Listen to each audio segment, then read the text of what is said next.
Assalamu alaikum, je suis Tahan Mustafa et je vais expliquer le deuxième objectif de l'histoire du développement de l'astronomie. Quand vous vous souvenez de la dernière fois que nous avons dit qu'il y a deux théories liées à l'univers, la théorie géocentrique et la théorie héliocentrique.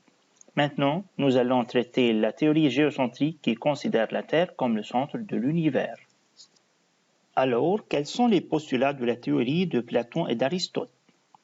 Ils ont dit que la Terre est au repos et occupe le centre de l'univers.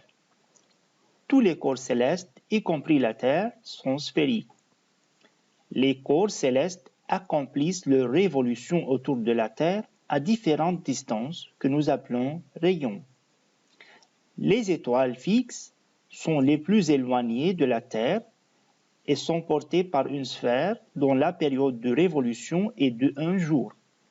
De plus, ils ont dit que tout mouvement céleste doit être un mouvement circulaire uniforme autour de la Terre, ce qui signifie qu'il se déplace à une vitesse constante. À la fin, nous voyons qu'ils considéraient l'univers comme sphérique.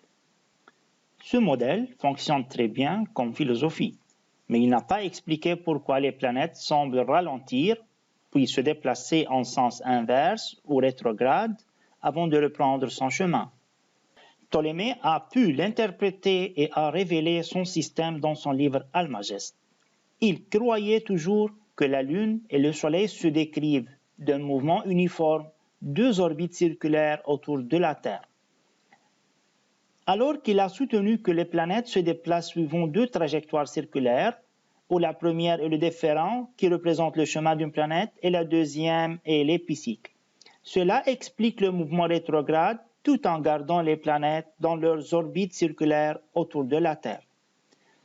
Le système dans son entier est alors représenté comme ce modèle sphérique où la Terre est le centre de l'univers et les planètes sont situées autour d'elle, dans l'ordre du plus proche au plus éloigné, la Lune, Mercure, Vénus, Soleil, Mars, Jupiter et Saturne. Il considère toujours que les étoiles fixes sont les plus éloignées de la Terre et sont portées par une sphère. Le système géocentrique de Ptolémée est resté presque inchangé pendant 14 siècles. Pendant cette longue période, l'astronomie reste stationnaire en Europe, mais a été développée par les Arabes, mais ils n'ont pas cherché de système plus simple que celui de Ptolémée.